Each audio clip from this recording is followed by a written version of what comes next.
আসসালামু আলাইকুম। আবারও হাজির হলাম আপনাদের মাঝে নতুন আরেকটি ভিডিও নিয়ে। আপনারা দেখতে পাচ্ছেন আমাদের সামনে একটি স্যামসাং মনিটর আছে এবং এটি মূলত হচ্ছে একটি 19 ইঞ্চি মনিটর। সমস্যা কি আমাদেরকে বলে গেছে পাওয়ার নেই। আমরা পাওয়ার আসছে না কেন সেটা দেখবো। সর্বপ্রথম আমরা পাওয়ার লাগাবো। আমরা পাওয়ার দিচ্ছি হচ্ছে আপনার ঠিক সিরিজে। এই হলো আমাদের কেবলটি দেখতে পাচ্ছেন, আর এইখানে এই হলো কানেকশন দেখতে পাচ্ছেন। তো আমরা এটাকে পাওয়ার অন করে দেখবো যে আমাদের যে সামনে টাচ বার আছে সেটা এখানে দেখবো টাচ করে। তো টাচ করলে কি হয়? টাচ করলে কোনো পাওয়ার আসছে না, কারণ টাচ করার সাথে সাথে এখানে একটা পাওয়ার বাতি জ্বলবে, এখানে সিগন্যাল লাইট আছে। তো চলুন এটা কত মডেল সেটা একটু দেখে নিই। B1930 এটা একেবারেই অনেক, এটা কিন্তু একটা এলসিডি মোটর। এই মোটরটি অনেক চলেছে। তো এখন যেহেতু এলসিডি মোটরের দিন নেই, এখন সবই এলইডির দিন। তো তারপরও এলসিডি হলেও এই মোটরটি খুব লাস্টিং করেছে এবং এটার কালার ইয়াও ভালো। তো দেখুন এটা আসলে অনেকে বলে যে এটা কত বছর হয়েছে, এই এই জায়গাগুলোতে অনেক সময় লেখা থাকে। দেখুন এখানে একটু খেয়াল করলে বুঝবেন। এই দেখুন ফেব্রুয়ারি 2011 সাল। আমি ধরে নিলাম ফেব্রুয়ারিতে এটা উৎপাদন হয়েছে, এটা আমাদের দেশে আসছে, এরপরে না হয় সেল হয়েছে। আমি এই 2011 কি 2012 ধরে রাখি, যে ব্যবহার করেছে তার কাছে 2012 সালে পেয়েছে। তো 2012 হওয়ার পরেও আজকে কত সাল? আজকে কত সাল দেখুন, 2025, 26/4/2025। তো বুঝতে পারতেছেন এটা কত বছর অ্যাভারেজে। তো তারপরেও বলে কি মনিটর আসলে সেদিন কিনেছি। সেদিন একটা স্যামসাং মনিটর আসছে, প্যানেলে কাজ করেছিলাম। এর আগে এটা যে ভিডিওটা দিয়েছি আমরা এই চ্যানেলে। আচ্ছা যাক, ওই কথা পরে বলতেছি, আমরা আগে ব্যাকপার্ট খুলে নিই। ব্যাকপার্ট খুলতে আমাদের স্ক্রু খুলতে হবে। এখানে এখানে আছে হচ্ছে শুধু একটা বিজিএ আর পাওয়ার পোর্ট। ভিডিও ফুল দেখুন, কাজ শিখতে চাইলে ফুল ভিডিও দেখুন। আশা করব কোনো না কোনো ইনফরমেশন আপনাদের উপকার আসবে। ব্যাকপার্ট খুলে নিয়েছি। ব্যাকপার্ট খোলার পরে একেবারেই স্বাভাবিক, এত বছর হওয়ার সত্ত্বেও ময়লা আবর্জনা তেমন নেই। আর এখানে কি অবস্থা? এটা হলো আমাদের টাচ বার। যেহেতু আমাদের পাওয়ার নেই সেটা দেখতে হলে আমাদের ফুল খুলতে হবে। আর বলেছিলাম এটা এলসিডি মনিটর। এই যে দেখুন টিএফটি লাইটের কানেকশন, ঠিক আছে? এটা হলো এলসিডি মনিটর।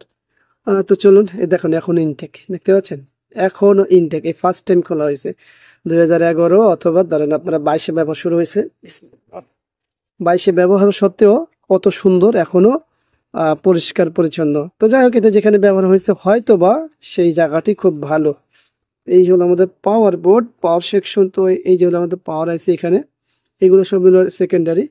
এটা হলো আমাদের ভিডিও বোর্ড। তো এখানে আসলে সমস্যা আছে কিনা বাইরে দেখা যাচ্ছে না, এটা খুলতে হবে। এই স্ক্রুগুলো খুলে নিয়ে তারপর দেখতে হবে। খোলার আগে একটা জিনিস দেখতে পাচ্ছি, এই যে দেখুন এই জিনিসটা হলো এখানে একটা পিএফ আছে।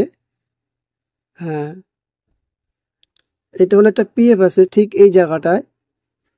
এইটার ভাঁজটা হওয়ার একটা নমুনা। তো চলুন আমরা এটা খুলে তারপরে দেখি। স্ক্রু খোলা শেষ, মাদারবোর্ডটা আমরা খুলে নিয়েছি। মাদারবোর্ডে কোনো কিছু আছে? মাদারবোর্ডে আলহামদুলিল্লাহ কোনো কিছু হয়নি। এইবার নিব আমরা পাওয়ার বোর্ডটি। তার আগে এইটা তিনটা সরাই নিব। সরানোর পরে দেখবো আমাদের পাওয়ার বোর্ডের কি অবস্থা। এই হলো পাওয়ার বোর্ডের অবস্থা। এই যে দেখতে পাচ্ছেন ওই পিএফটির বাকি অংশ আমরা একটি পার্ট দেখতে পেয়েছিলাম বাস্ট হওয়ার। এখন এই সমস্যা হলে সাধারণত কি কি হয়, তো এটা নিয়ে আগে কথা বলি। তো সর্বপ্রথম হচ্ছে এই পিএফটা পুড়লে এখন আমরা এই আমাদের যে ফিউজটি আছে সেটা কেটে যাবে। পাশাপাশি আমরা যদি মিটার দিয়ে মাপবো এই জায়গায়, এই ফিল্টার ক্যাপাসিটরে আমরা শর্ট দেখতে পাবো। সেটা কি আপনি দেখতে চান? তো চলুন মাপি। আমরা অ্যানালগ মিটার নিয়েছি। এই যে আমরা একটা পজিটিভ গ্রাউন্ড করেছি। এই দেখুন আমাদের মিটার কি বলে দেখুন, দেখতে পাচ্ছেন আমাদের এই ক্যাপাসিটর শর্ট বলবে। কারণ হচ্ছে এই ক্যাপাসিটর শর্ট হওয়ার পিছনে কারণ, যেহেতু আমাদের পিএফটা খারাপ আছে, এই পিএফটা এখন শর্ট হয়ে গেছে। এখন বিষয়টা কি যে এই পিএফটা খুলে ফেললে কি সমস্যার সমাধান হয়ে যাবে? এই পিএফটা খোলার পরে আমরা দেখবো যে আমাদের এই শর্টটা ছুটে যাবে। আমরা এখানে যে আমাদের যে ফিউজটি আছে এই ফিউজটি আমরা করে নিব ফিউজটি চেকের জন্য। যে ফিউজটি আমরা চেকের জন্য করে নিব।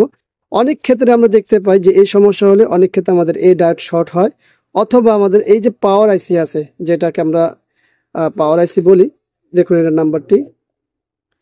এই পাওয়ার আইসিটি হলো FSGM300। এটা এখন বোঝা যাচ্ছে না? বোঝা যায় না। তো যাই হোক, এটা বোঝা যায়, যাক না যাক আমরা জানি। হ্যাঁ, এই যে এখন বোঝা যাচ্ছে, দেখুন FSGM300 হ্যাঁ।